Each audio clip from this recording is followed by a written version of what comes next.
इम्तियाज़ आपा, माह रमज़ान मुबारक की जो फ़ैज़ व बरक़ात हैं, अपने दामन में उनको समेटने के लिए मैं चाहूँगी कि वो कौन से इक़दामात हैं जो हम करें, जो हमें करना चाहिए, कैसे इस्तक़बाल करें इस माह मुबारक का। और वो मैं ये भी चाहूँगी कि आप ये भी साथ साथ हमारी बहनों को बताइएगा कि वो कौन से काम हैं, वो कौन से उमूर हैं जो हमें क़ब्ल अज़ रमज़ान कर लेने चाहिए ताकि हम उस माह मुबारक को बेहतर अंदाज से गुजारें।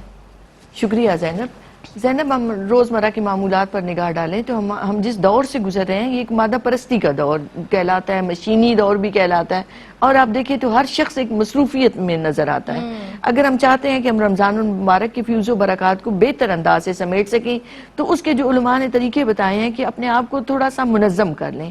मुनज़्ज़म करने का तरीका क्या है कि आप एक फ़हरिस्त बनाएं।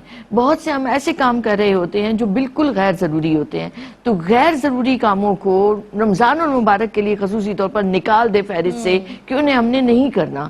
कुछ ऐसे उमूर होते हैं कि जिन्हें मुअख्खर किया जा सकता है। पहले तो ये है कि तर्क कर दें।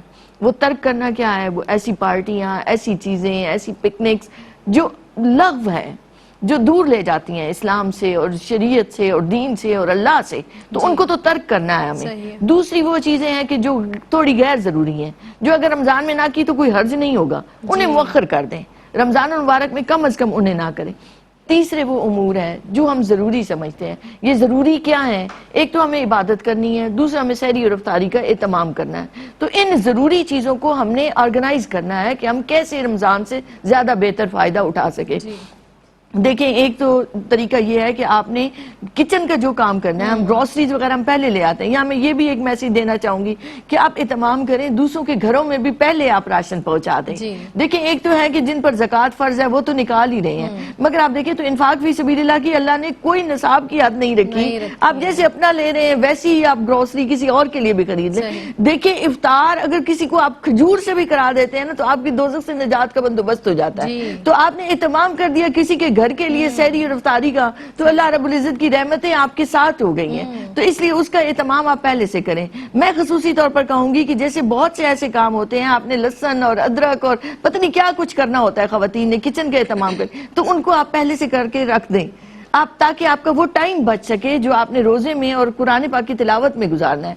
उसके बाद आपने अपने दिन का मामूल बना लेना है, और इसकी प्रैक्टिस हम कितने सालों से मैं कर रही हूँ खवातीन, और इसको प्रैक्टिकली करती भी हैं और बहुत अच्छा रिजल्ट आता है कि आपने अपने टाइम को मैनेज किया कि मैंने सहरी करने के बाद जरूर एक पारा ही सही, एक सूरह मुबारक ही सही, उसकी तिलावत जरूर करनी है। उसके बाद आपने रेस्ट करना है।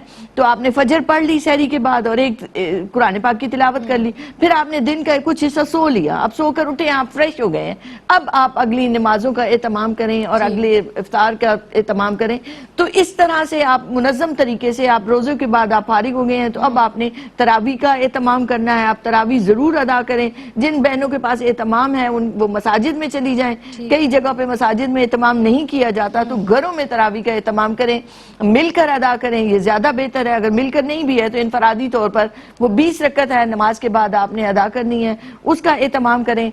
इसी तरह से फिर आप देखें तो आप ये कोशिश करें कि आज की कोई और नेकी मेरे हिस्से में आ जाए। वो और नेकी क्या है कि किसी की इयादत कर लेनी है, किसी के हाल अहवाल पूछ लेना है, किसी के घर खाना पका हुआ भिजवा देना है। तो आप बहुत सारे काम ऐसे जो आप बहुत इंस्टेंटली कर सकते हैं अगर आपने थोड़ा सा मुनज़्ज़म होकर सोच लिया। देखिए, जिस तरह इंसान जिस्म और रूह का मजमुआ है, और जिस्म की अपने तकाजे हैं, रूह के अपने तकाजे हैं। रमज़ानुल मुबारक आ गया है कि अपनी रूह को ताकतवर बना लो, उसको लतीफ़ तर बना लो, उसको अनवार और तजल्लियात से मुज़य्यन कर लो, ताकि जिस्म उसके मातहत हो जाए, नफ्स उससे मगलूब हो जाए। फिर आप देखें तो आपका हर अमल ही खैर की तरफ होगा, भलाई की तरफ होगा। आज हमें कुव्वत नहीं रही कि हम खैर के कामों में आगे बढ़ सके, तो जब रूह ताकतवर हो जाती है तो रमज़ानुल मुबारक के बाद एक और नूर आपके साथ हो जाएगा। तो एतकाफ का एहतमाम करें। बस इतना सा कहना चाहूंगी कि अगर आप 10 दिनों का नहीं बैठ सकते, एक दिन के लिए बैठ जाइए, एक रात के लिए बैठ जाइए, चंद घंटों के लिए बैठ जाइए, नमाज का एहतमाम करें तो उस वक्त को एतकाफ की नीयत से बैठ जाएं। सुभान अल्लाह दोनों। अस्सलाम वालेकुम नाज़रीन, दीनी मालूमात और अहकामात पे मबनी प्रोग्राम्स देखने के लिए हमारे चैनल ARYQTV को सब्सक्राइब कीजिए, और हाँ, बेल आइकॉन को दबाना मत भूलिएगा تاکہ آپ کے پسندیدہ پروگرامز مس نہ ہوں.